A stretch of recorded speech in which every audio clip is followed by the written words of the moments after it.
O que é esse evangelho? A gente falou do evangelho que rompe as barreiras, a gente falou do evangelho que suscita pessoas para adorar, entre outras coisas. Mas, em suma, o que é o evangelho? Do que se trata o evangelho? E a gente já tem aquela percepção, de evangelho e salvação estar praticamente conectado. Como se falar evangelho, ou proclamar o evangelho, seria dizer que Jesus te ama, ou um molde, um modelo para resolver o seu problema, ou você ir para o céu. E a gente perdeu a cultura do evangelho. Eu estava estudando essa semana para pregar, e tem um autor que ele gastou quase 400 páginas para demonstrar que a igreja hoje não é uma igreja evangélica, mas é uma igreja soteriana. Ela se trata hoje, as mensagens se tratam no domingo de oferecer uma vida após a morte. Ela se trata em resolver problema, entregar Jesus que salva, entregar um Jesus que cura, entregar um Jesus que leva para o céu. E com isso se perdeu a cultura do evangelho.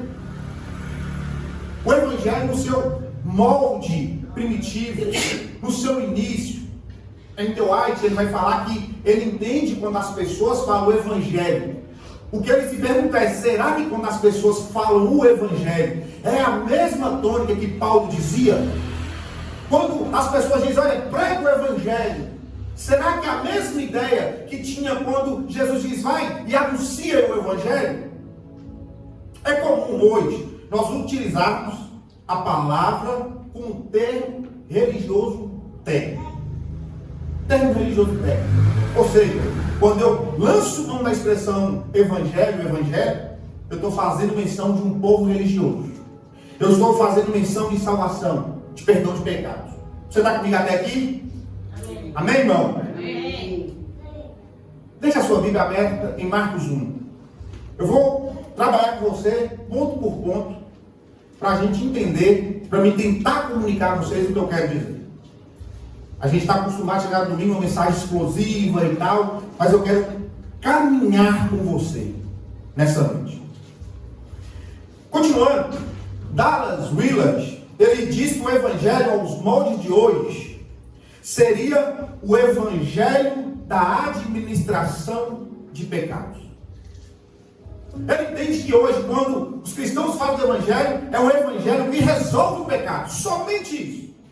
E ele dá um exemplo interessante que ele fala, olha, em alguns carros eu vejo a expressão, a frase, que o evangélico, ele é pecador, porém perdoado.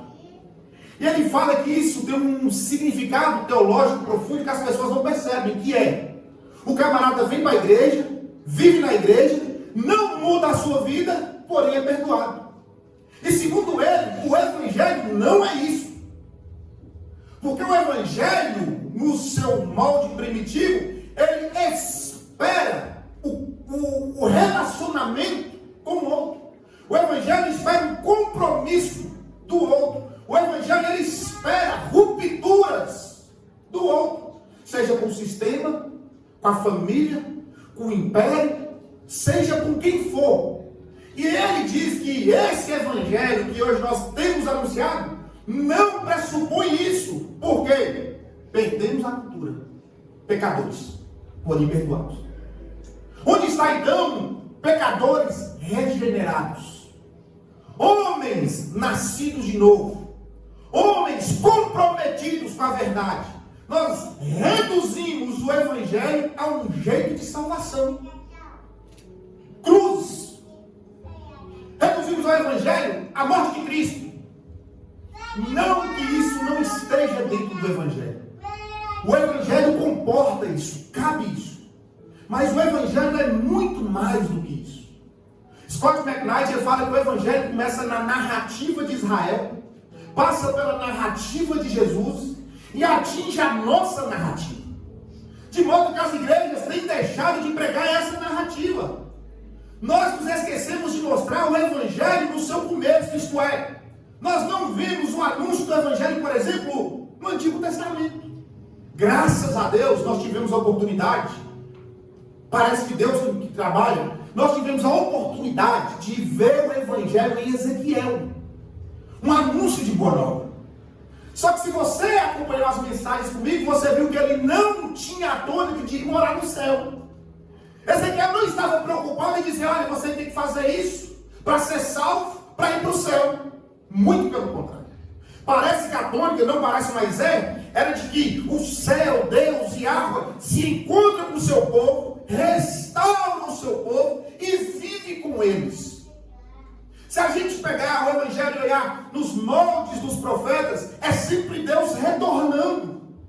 É como se a presença tivesse se distanciado das suas criaturas, das suas imagens, dos seus icons, para usar um termo grego. E agora Deus usa a narrativa de Israel que passa pela Jesus para dizer, eu vou resolver o problema. E o interessante é que a gente acha que o Evangelho é o plano B de Deus. Adão falhou. Agora Deus tem que trabalhar, dar um jeito para vir habitar no seu povo. Irmão, eu estudando, eu percebi algo interessante.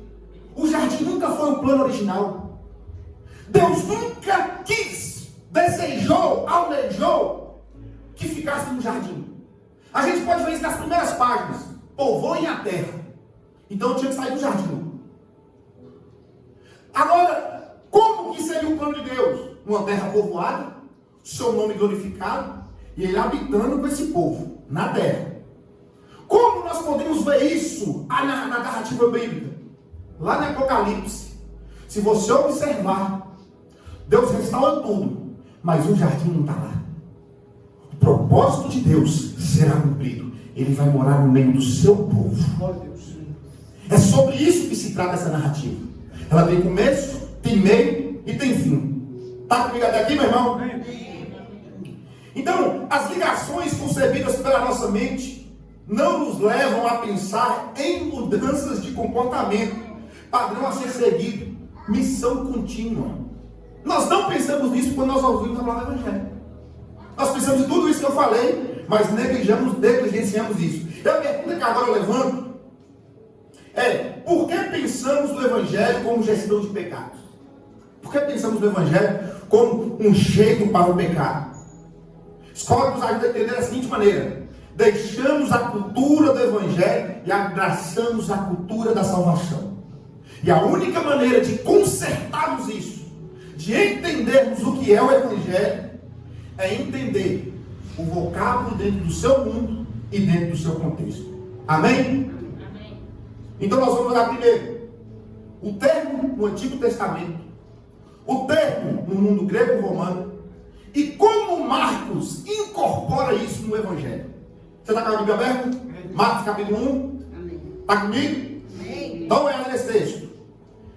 Princípio do Evangelho de Jesus Cristo, Filho de Deus. Não é isso que está aí? Sim. Antes que eu exponha esse versículo, eu quero trabalhar com você só o conceito do Evangelho. Essa palavrinha aí, Evangelho. No Antigo Testamento, pode ficar comigo aqui? No Antigo Testamento, o conceito de boa nova, ele está por todo o Antigo Testamento. Mas o estudo de caso mais importante, claro e consistente que a gente tem que se deter é Isaías, do capítulo 40 ao capítulo 66. A visão do profeta ali trata-se da restauração de Israel. Novo céu, nova terra, um novo êxodo, um povo agrupado em torno de Deus, um Messias, servo sofredor, um Messias, guerreiro. Toda essa narrativa do capítulo 40 a 66 de Isaías nos demonstra o que é o Evangelho para a nação de Israel. O que eu estou querendo dizer com isso? Se a gente ler o capítulo 40 a 66 de Isaías, a gente vai ver o termo lá aparecendo na Septuaginta, por exemplo.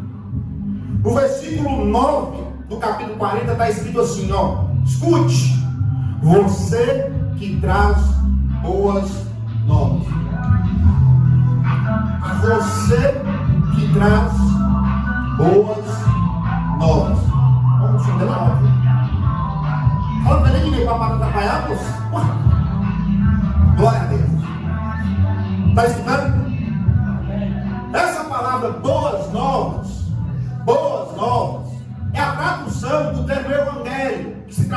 evangelho também. Então em Isaías, Túlio, no capítulo 40, versículo 9, nós temos o termo aparecendo. Você que traz boas novas a Sião, suba ao alto do monte. Você que traz boa nova a Jerusalém, e a sua voz com gritos fortes, erga e não tenha medo, diga às cidades de Judá: aqui está o seu Deus. Para o profeta, evangelho é a presença de Deus. Para o profeta, evangelho, Túlio, é quando o profeta, o mensageiro, vai dizer: aqui está o seu Deus. Pega a sua voz e grite isso. E se a gente pegar esse capítulo, a gente vai ver que tem ali a mensagem do século de João Batista, proclamar sobre ele, voz que clama no deserto. Mas aqui nesse versículo, o profeta fala: olha, as boas novas, o evangelho de Israel, o evangelho que consiste na narrativa de Israel, é Deus retornando. Aqui está o seu Deus. Então a boa nova do mensageiro consiste na grande declaração: aqui está o seu Deus. A boa nova para Israel cativa é a resposta à pergunta que tanto ecoava na mente do povo: onde está nosso Deus? Eu quero que você lembre que quando eu ministrei sobre Ezequiel, o povo está cativo, o povo está preso, o povo está sem tempo. E a pergunta que ecoava na mente dos adoradores, na mente do povo é: cadê o Salvador? Cadê nosso Deus?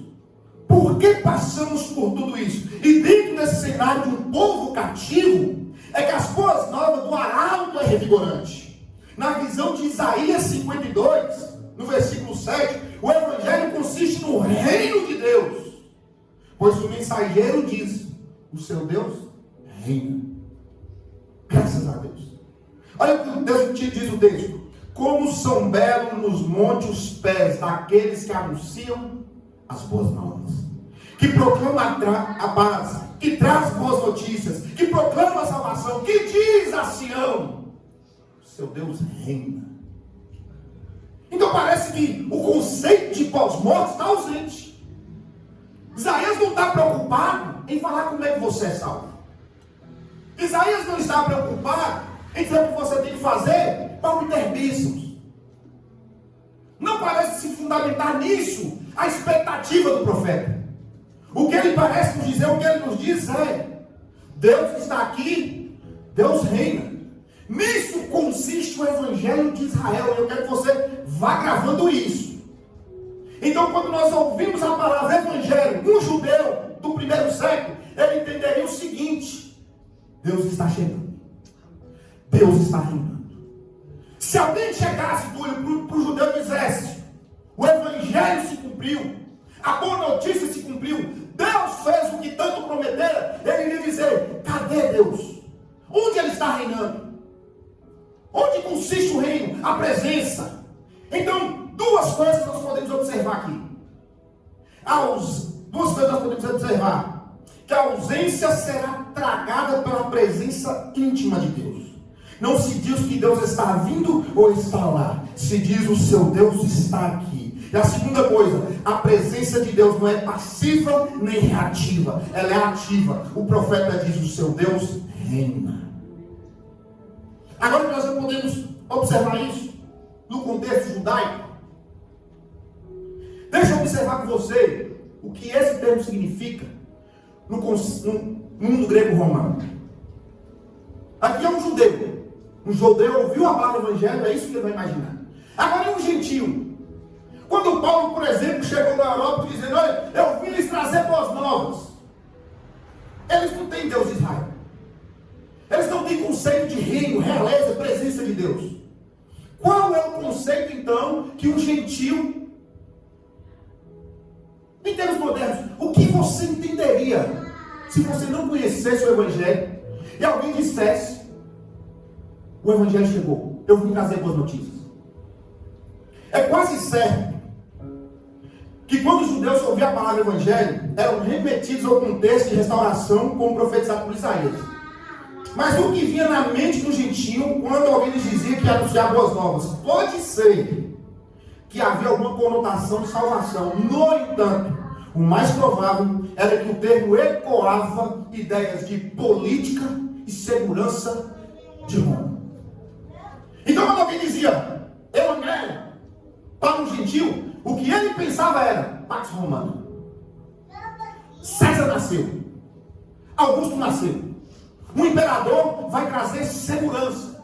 Então, o termo que ecoava, meu irmão, na mente deles, que eu quero que você entenda, é que existia segurança política, paz política, mas nada de vida após a morte. Então o conceito do evangelho não remetia ao que eu faço para ir para o céu. No conceito gentil era, alguém vai trazer segurança e paz.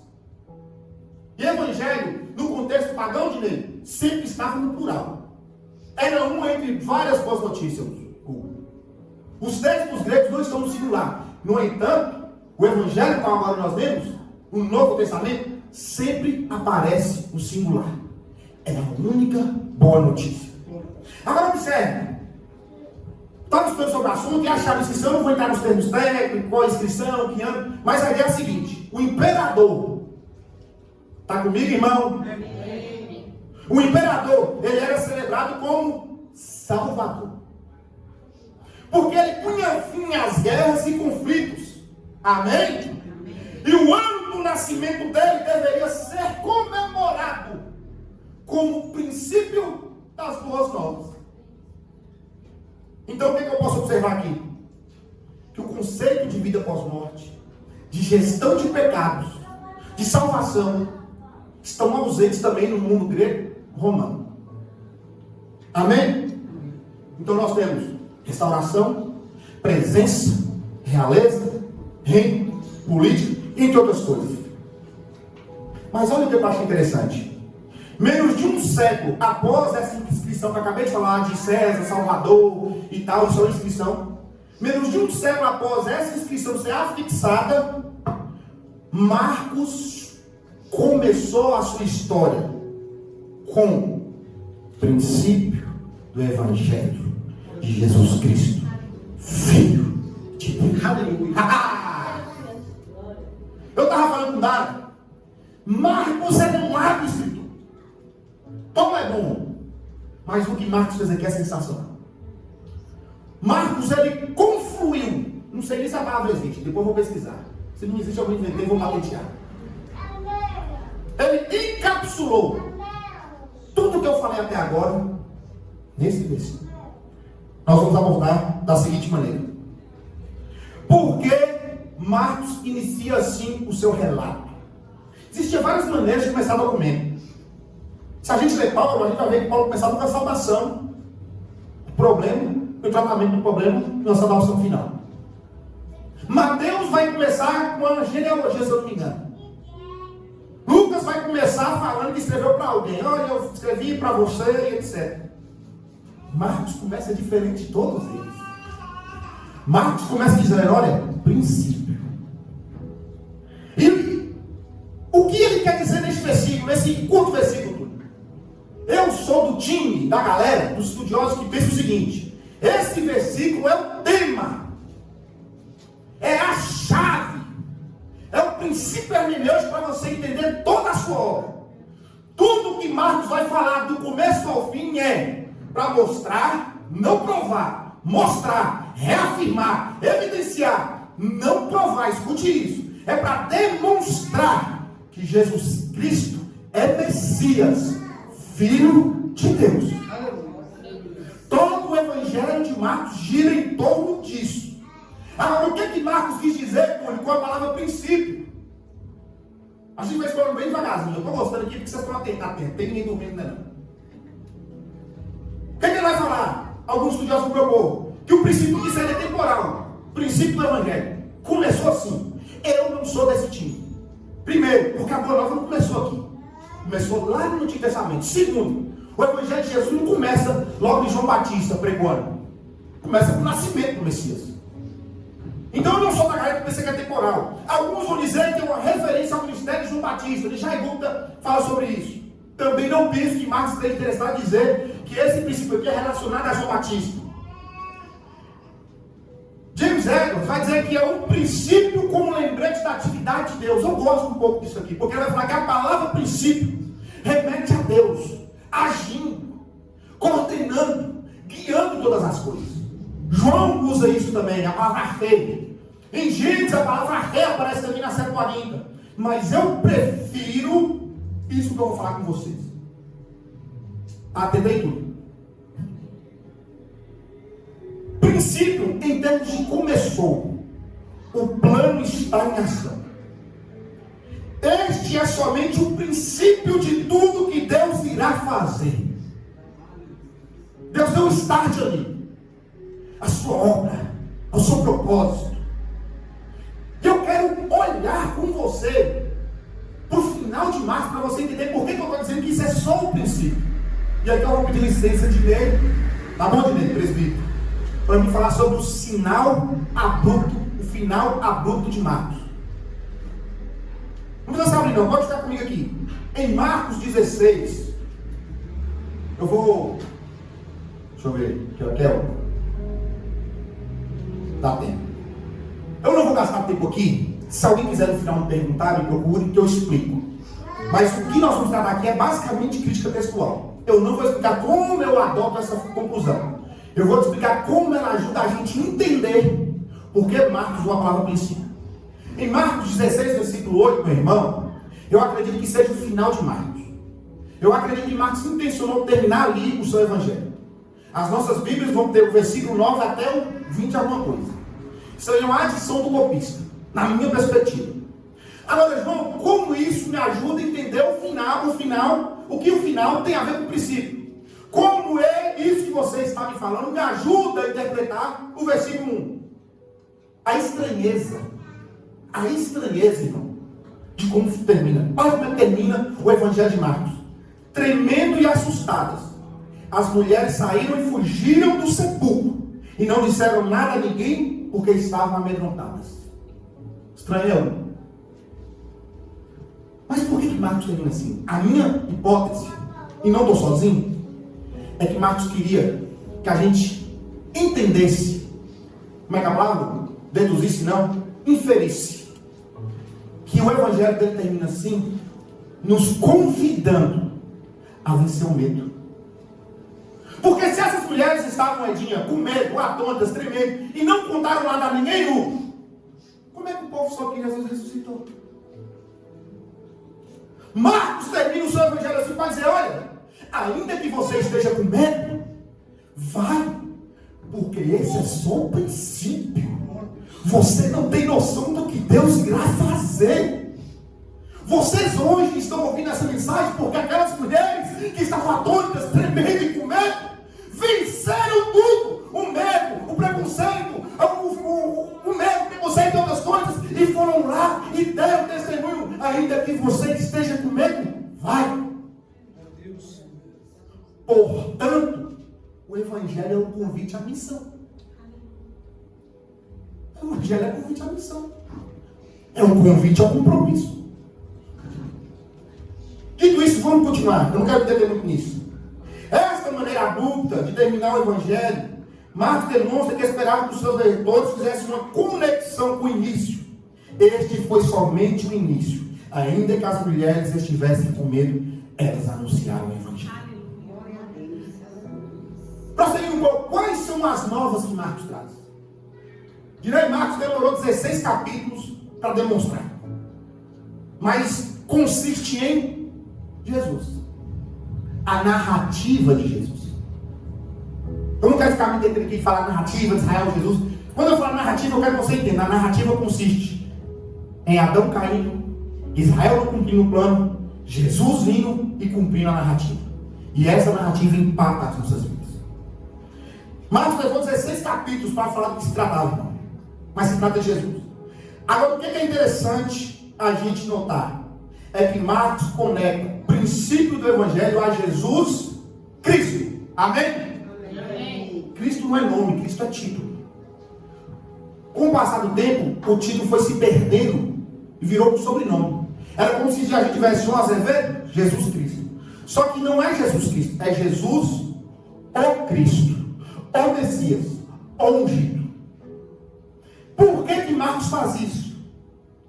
Esse termo, Cristo, Messias, suscitava uma série de expectativas. Não era por parte dos judeus, mas aqueles que aguardavam o Messias, o Cristo, tinha pelo menos 5 expectativas com relação a ele.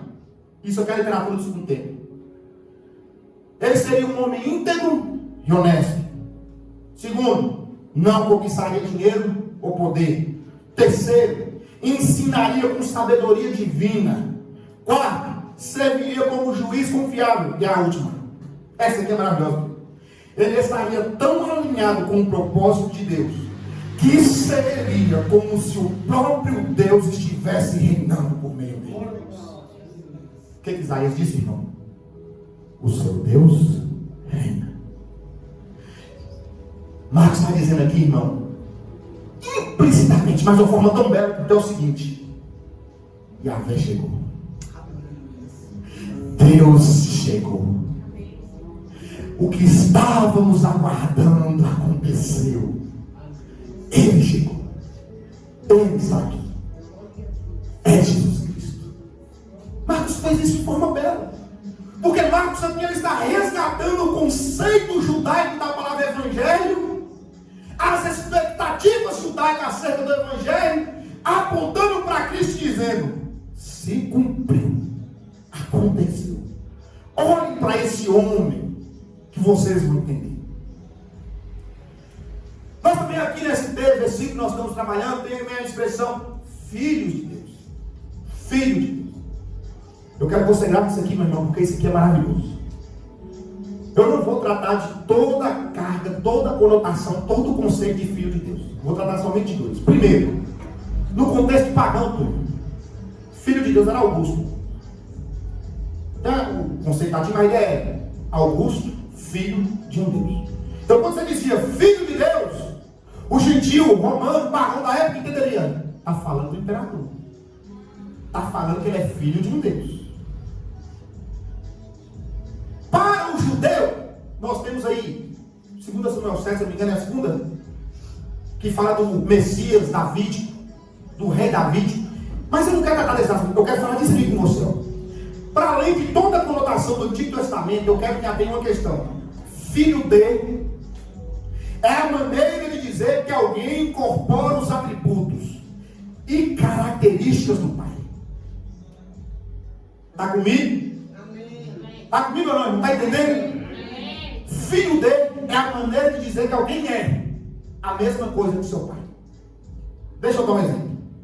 Presta atenção. Mateus capítulo 13, versículo 55, está escrito assim, ó: não é este o filho do carpinteiro? O nome da sua mãe não é Maria?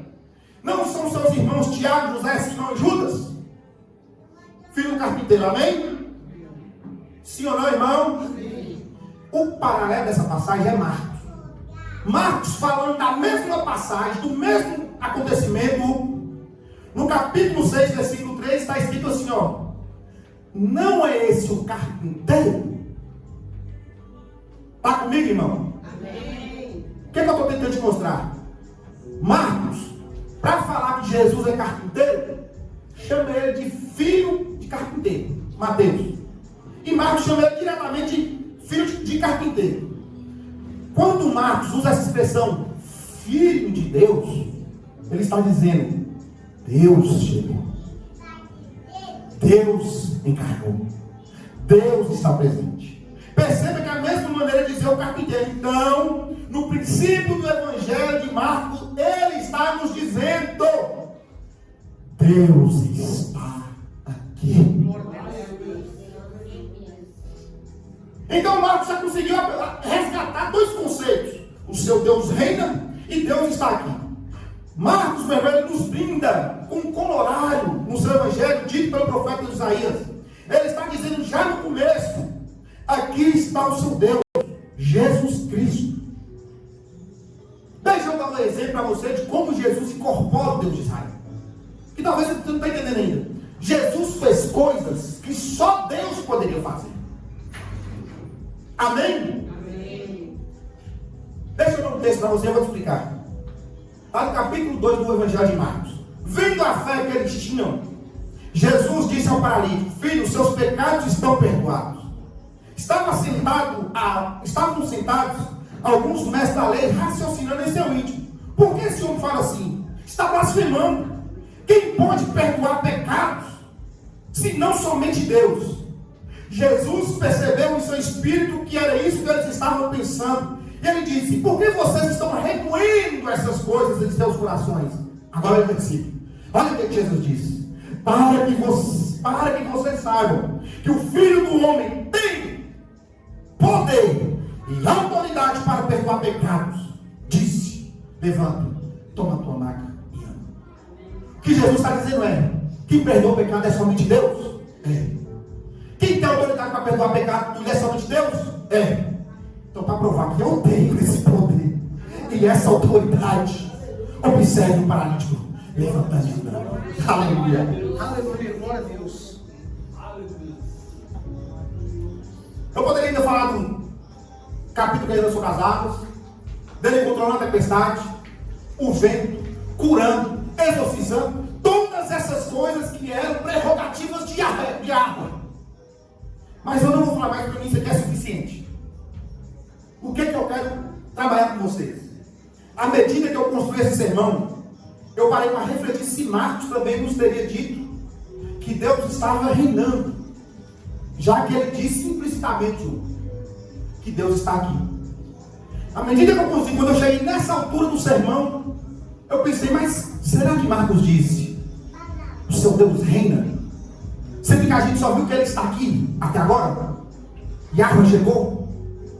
Olhem para Jesus Cristo. Eu fui levado para uma passagem que eu quero compartilhar com você. Marcos capítulo 14. Não precisa abrir, só preste atenção. Está escrito assim: Jesus, você quer a cena que Jesus está sendo interrogado, estão procurando acusação contra ele. Aí o sacerdote faz algumas perguntas. Aí chega nessa altura do campeonato, Jesus fica em silêncio, nada responde. Então o sumo sacerdote lhe pergunta: você é o Cristo, Filho do Deus bendito? Eu sou. Jesus responde e diz: e verei o Filho do Homem assentado à direita do poder, vindo com a nuvem do céu. Glória a Deus. Marcos está dizendo aqui, meu irmão, o seu Deus reina. Dá uma olhada nessa linguagem: Cristo, Filho de Deus, Filho do Homem, assentado à destra da majestade. Isso é tudo linguagem apocalíptica real. Se você não sabe, eu vou abrir a sua visão, a sua mente. Quem vinha nas nuvens era a divindade. Quando se diz, Jesus fala assim: olha, ele virá na nuvem, ele virá nas nuvens. O que o sacerdote faz? Rasga as vestes. Porque ele está dizendo que ele é Deus. Ele está dizendo: eu vou reinar, eu vou me assentar para reinar. E por último, não menos importante, nós vamos observar se Marcos de alguma maneira anunciou a boa nova ao gentil. Porque até que está bonito, o judeu teria entendido tudo isso. Mas o gentil? Para o gentil, o evangelho consiste em dizer que César é filho de Deus. Sim ou não? Sim. A gente aprendeu até aqui isso. O que Marcos fez, Túlio? Para mostrar para o gentil que Jesus é filho de Deus. Se Marcos não é um ato, ou se for coisa da minha cabeça, eu sou um cara muito criativo. Mas se eu estiver certo, o que Marcos fez aqui, dá uma olhada. O conceito, a crença pagã romana, era de que o imperador era filho de Deus. As boas novas deveriam ser comemoradas em sintonia com o nascimento do imperador. Ou seja, o dia do nascimento dele era visto como uma boa notícia. Amém? Amém. Agora eu quero que você abra sobre mim, Marcos capítulo 15, versículo 39.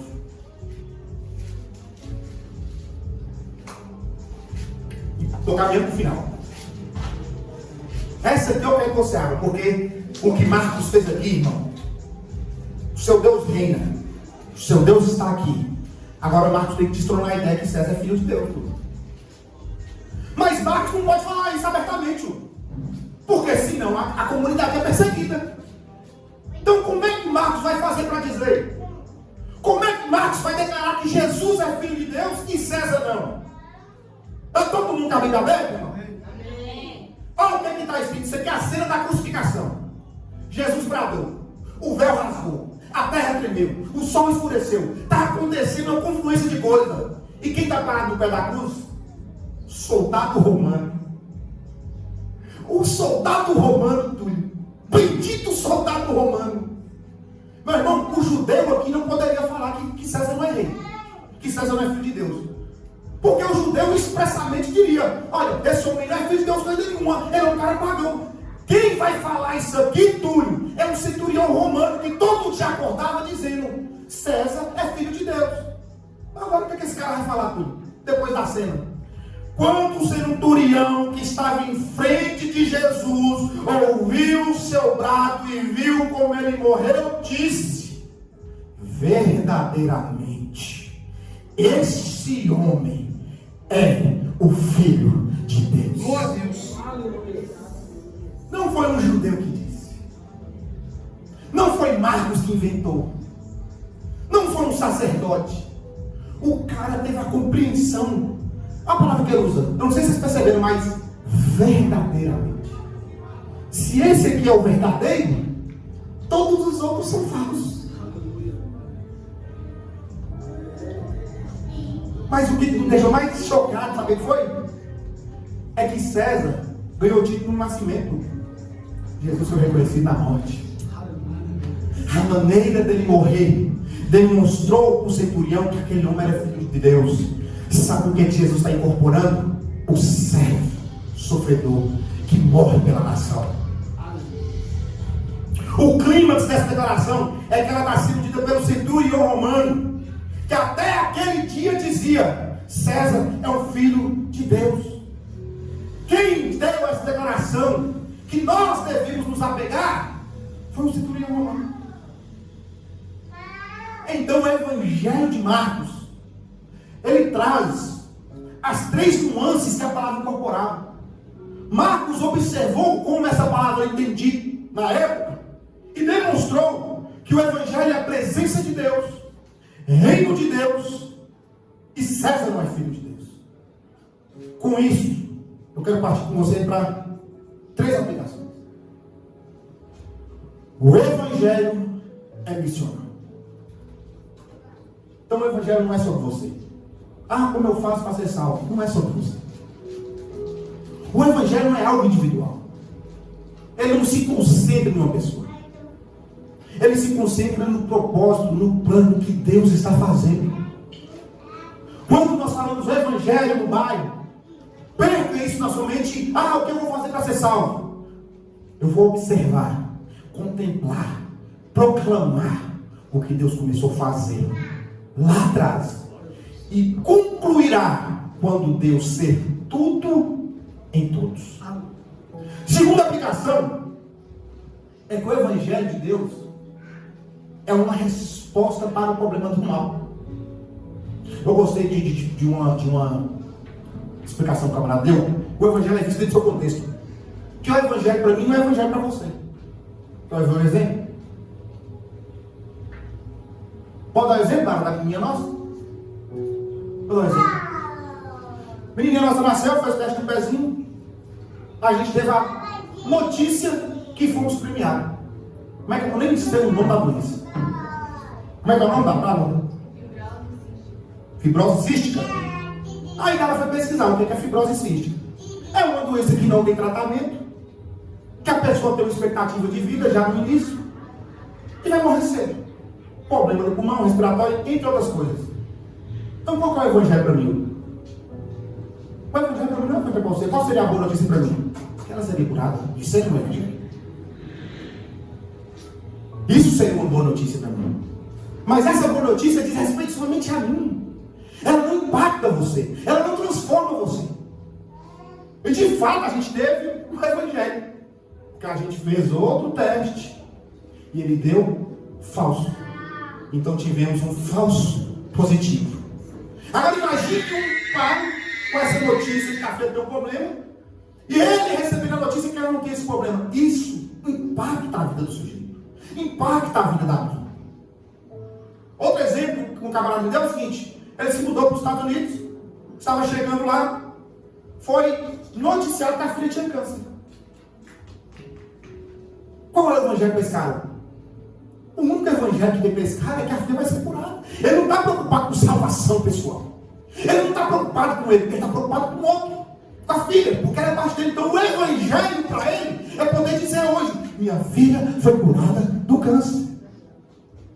Isso aqui se trata a nível pessoal. O evangelho de Deus não é a nível pessoal. Tem que ser algo que impacte todas as pessoas. Sabe o que impacta todo mundo? Todo mundo vai morrer. O evangelho é a resposta para isso. Todo mundo está debaixo de um governo pagão. Então um rei justo, vitorioso, tem que reinar com integridade e honestidade. Então o evangelho de Deus não é você, é nós. O evangelho não é nós somente, é a criação de Deus. Deus vai restaurar todas as coisas. Deus vai restaurar todas as coisas. Em última instância, causa análise será um governo de amor, paz. Você vai amular leãozinho. Você vai ter fartura, prosperidade. Não haverá injustiça, corrupção, dor, morte. Todas essas coisas ficarão para trás. Irmão, Paulo diz: Deus será tudo em todos. Eu ia pregar em Coríntios 15, porque Paulo começa lá em Adão e para na entrega do reino. Mas eu consegui transmitir aqui a mesma ideia de Paulo. Paulo prega de Adão a Apocalipse. O evangelho consiste na história, na narrativa, no que Deus está fazendo do início até que Ele venha reinar. Meu irmão, Deus vai reinar no nosso meio. Nós iremos juntos. Mas vou ficar um pouquinho longe, porque eu já fiquei a vida toda com ele. Mas vou separar um pouquinho, vou conhecer mais gente.